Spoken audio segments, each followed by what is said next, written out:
Hello, in this tutorial I'm going to be showing you how you can fix PayPal. We are having trouble with this transaction. Now, I already made multiple videos about this topic, but this is an updated video, so I'm going to be showing you like multiple methods on how you can fix this problem. By the way, if your PayPal is limited, or if you say, for example, if you click here on the notifications icon in the top right, you will be able to see here the reason why your PayPal is limited. Now in my case here, it says here your account access is temporarily limited. We want to confirm that the information in your PayPal account is accurate, as we notice some suspicious activity in your account.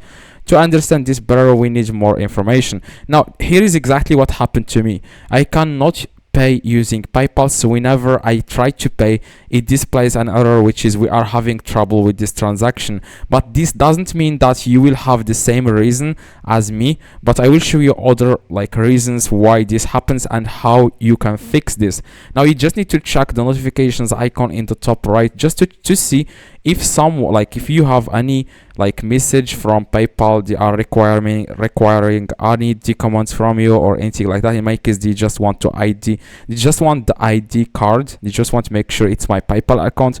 Now you just need to click on notification icon, like I said, and you will be able to see here if your PayPal account access is temporarily limited. Now the same process with the app. Like if you are using the app inside your phone, you just need to click on the notifications icon and see exactly what's happening.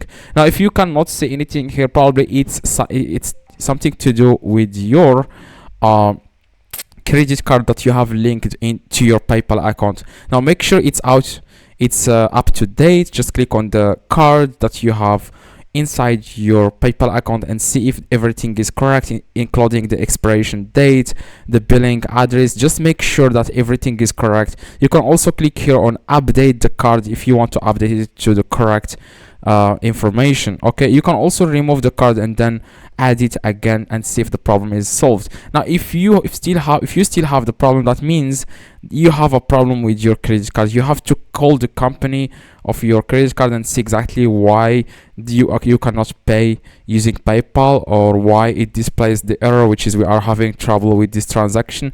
So this will help you recognize exactly what's happening with your card. Probably you have to enable it in your in the app, in the bank app. You just need to enable the credit card. Okay, so you can also try to pay using credit cards alone and see if it works. If it works, that means you have something wrong with your PayPal. Like I said, just make sure you update the information, including the expiration date and the billing address. It's something to do with that. Like I said, if that's not your PayPal account is limited because they want to confirm your ID, if it's limited, just click on provide information here, and then you will be able to add the card or whatever they require you, so that they can remove the limitation from your PayPal account, and then you can start paying with it without any problem. Now I hope this tutorial helped you. If you have any questions, let me know in the comments. I try to reply to every single comment, so make sure to drop a like and see you in the next tutorial.